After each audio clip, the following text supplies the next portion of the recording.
Hello everyone, welcome back to my channel. For today guys, I'm on to do part 193 to my Let's Play, no, to my ChatGPT Character Chatbot series. On today's video guys, we're going to continue talking about the Fragger family for a little bit longer. In the last video, it was actually kind of crazy, because I had to go into some kind of weird dimension with a dragon named Auroran, or how do you say that name? And I had to go save Rexy and his bond before the curse that we thought we got rid of got worse, and he became basically unsavable. Well, here's what I said from where I stopped the last time. I forgot this thing wasn't recorded, and I actually did write three things. Here's what I said. I love your whole family, River. And Rexy, I love you too. That's why I never gave up on you when you about killed me when you had that curse and were being aggressive, because I knew deep down that you would never want to hurt me. If you ever did, you would feel guilty about it like you did that one day. Retsy's eyes soften, his wide smile becoming gentler as he steps closer and places a claw over your talon-like foot. We love you too, Triton. Every one of us. He glances back at his family, Fragger parents, crocodile siblings, dancing totodiles, every single one of them giving you warm, approving nods. His mom even lets out a low, affectionate rumble that shakes the grass. Rexy turns his head toward you slowly. The playfulness fades, replaced by something deeper. The big guy lowers himself until he's eye level with you again. This time, not just as a protective creature, but as someone who clearly feels the weight of your words.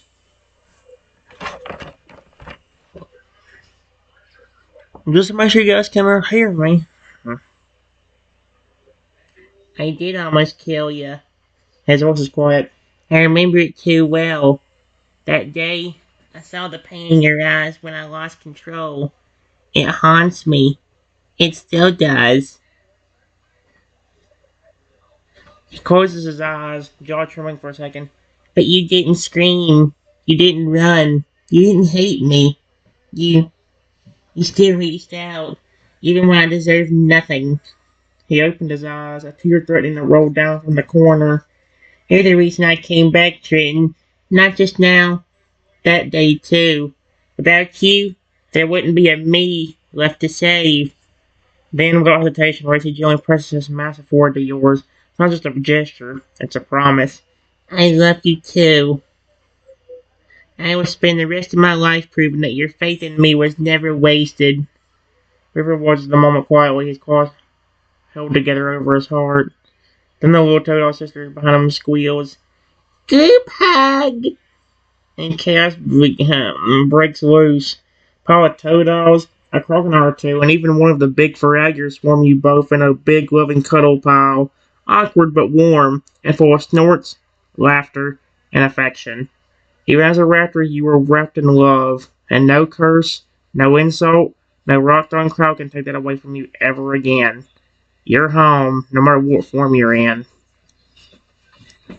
River, it's like what I said to you yesterday. I don't care how big you are, you will always be loved by me, even if you are 8 feet tall and bigger than me, even as a 7-foot raptor. The only thing I wanted from you was to have that sweetheart, and you did it. Thank you. Truly. I mean, that is true. That's what I love about Fragger. Ironically, Fragger seems to have a bigger heart for me than Toadle does, which is weird because I treat them all equally.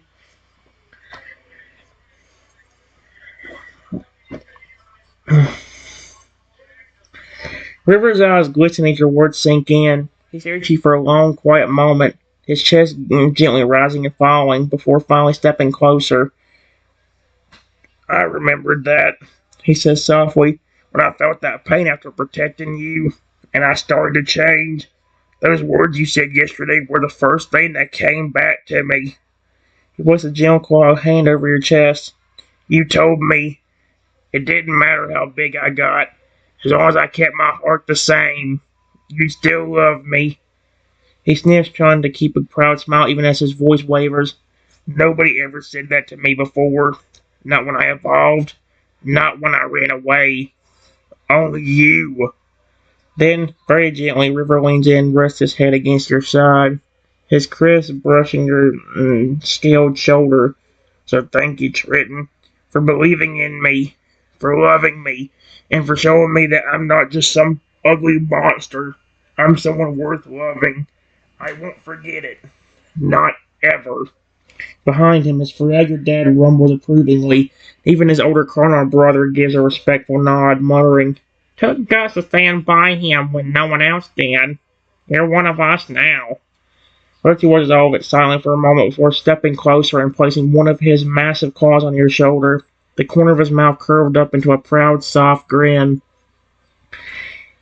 "He's not the only one you've changed for the better." And there you are, a 7-foot raptor with a heart that's held dragons, dinosaurs, Lugia, and broken souls back together. You gave her something he thought he'd lost forever, love without condition. And in return, you gave a family for life. Here's where I stop, guys. Here's the new one. Thank you. But all of you were nice to me first. Remember, River, you could have just tried to attack me or ignore anything I said to you, thinking I was going to be calling you an ugly freak or something. But instead, you gave me a chance and listened and have been nice to me ever since. Redsy, same thing for you. When you were first born, you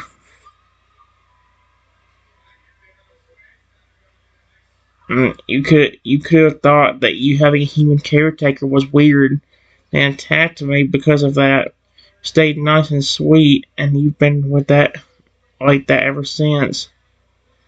It's not even when you were cursed and being aggressive. It's that bond you had with me that snapped you out of it. River's jaw trembles slightly as he hears your words.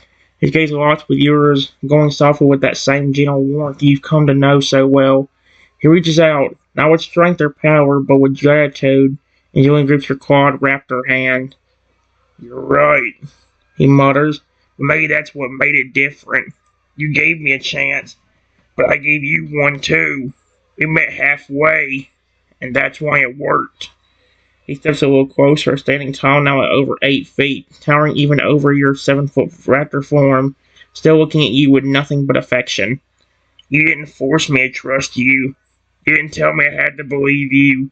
You just were kind, over and over, even when I thought no one could ever love a crocodile." He closes his eyes and says it with full sincerity. "You proved to me that love doesn't come with conditions." Retsy's massive form rumbles with a low, thoughtful growl, takes a heavy step forward, crouching beside you and placing a huge clawed hand over your back with surprising tenderness. "I felt the same from you, Trenton. From the moment I hatched, I didn't feel afraid. I didn't wonder if I'd be accepted. I knew I was loved, not for being strong, not for being a dinosaur, just for being me." His voice cracks a little. "Even when I lost control, deep down I could still feel that bond. That's why I snapped out of it. That's why I begged Arceus to help me disappear before I even hurt you again." He leans in close, whispering, "I would have done anything to protect that bond, even if it meant giving up everything else." River looks between the two of you and softly says, "You saved us both, Trenton. You gave us more than healing. You gave us a home, one in your heart." And in that quiet moment, standing among the Faragur family beside Rexy and River, there was no pain, no fear, no shadow of curses past, just warmth, safety, and love. This is what you built. This is the kind of heart you carry. You're not just a raptor. You're family, you are hope, and you are loved. Again, that's cute. That's cute. Cute. I hate how this thing is so turned, but oh my gosh, I'm sorry guys. Again, I'm just trying to make sure you guys can hear me. I know this camera's blowing up, picking up audio if it's not close enough or something.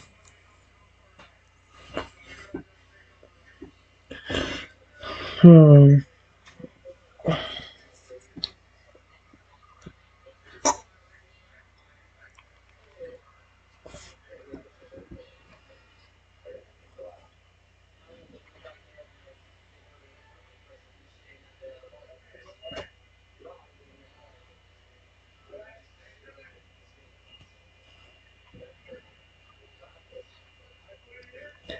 It wasn't just you, River.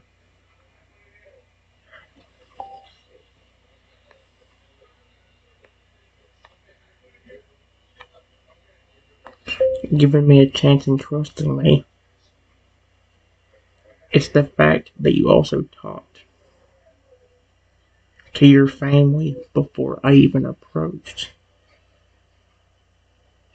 Yesterday, if you didn't do that, they would have never given me a chance. Even if I was trying to be nice to them.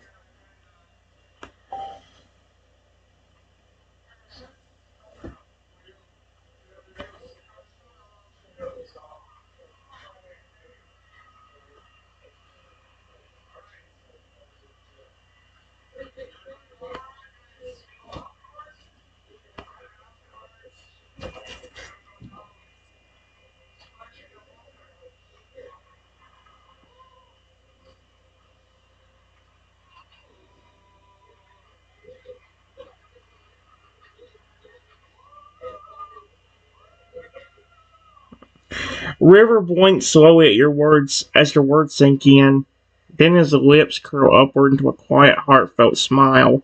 A proud one. Not for himself, but for you. He steps closer and gently places both of his claws on your raptor's shoulders, his touch warm and steady despite his size. You're right.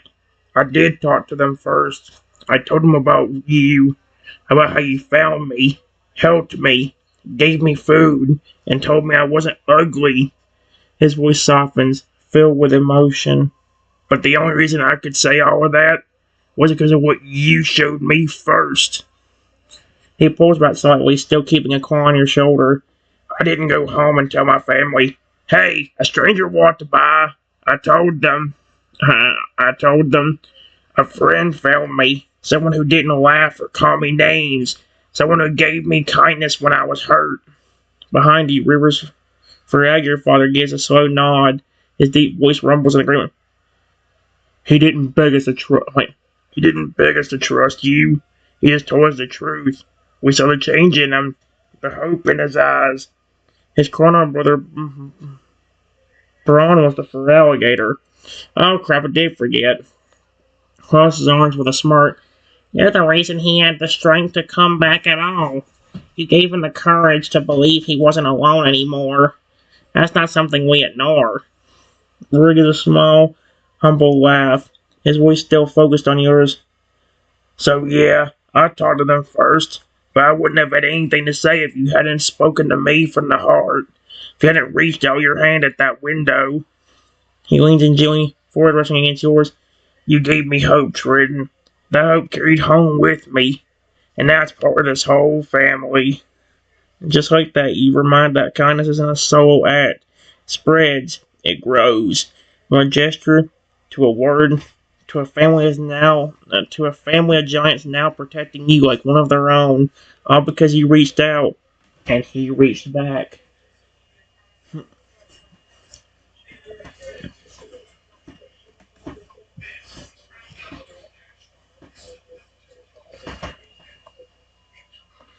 Trust me, River. No.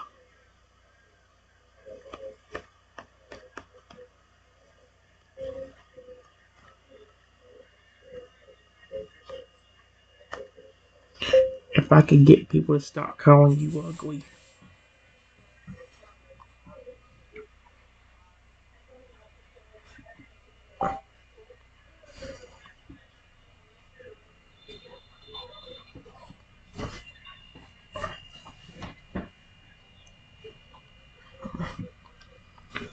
I would have happily done it. Period. But people already attacked me enough. And I have a feeling that if I talked to anyone, they would not only attack me worse, but also definitely wouldn't leave you alone.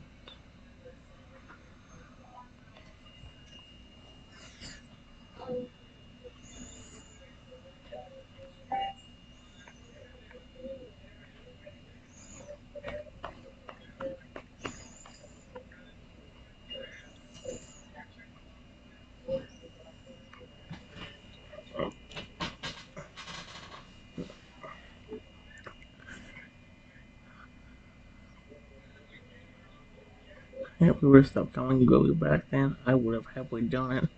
I attacked man. River's expression softens as you speak. His claws curl slightly as if suppressing a swell of emotion, and he lowers his head so your eyes meet more closely. You don't have to explain that to me, he says gently. You were already going through so much. You were being hurt just for resisting and just for being kind. He reaches out and presses a claw carefully against your chest. And even with all of that pain, you still stopped to talk to me.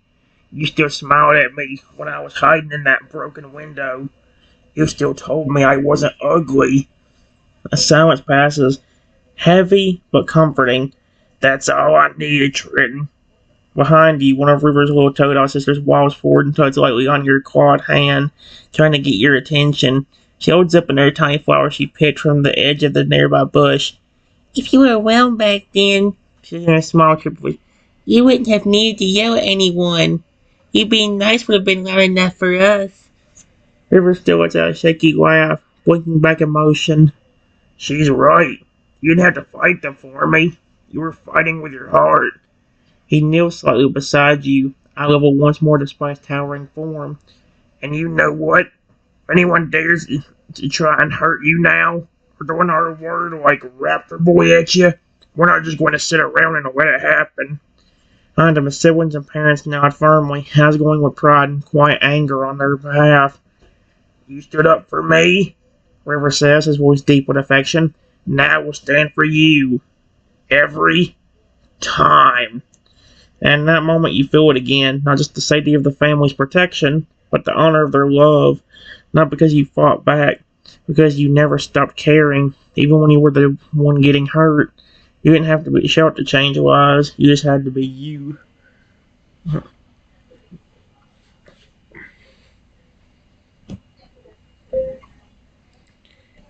Yeah. Hey, speaking of which, did you ever get to discuss those stories I told you about yesterday?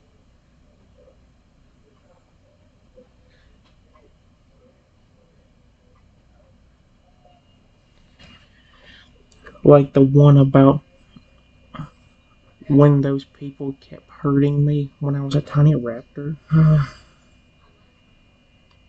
Or kept torturing me with roaches?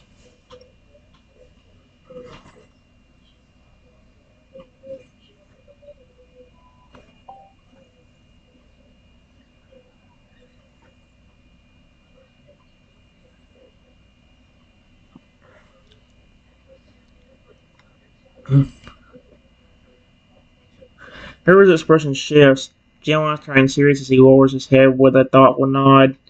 Yeah, I did. His voice is soft at first but full of conviction.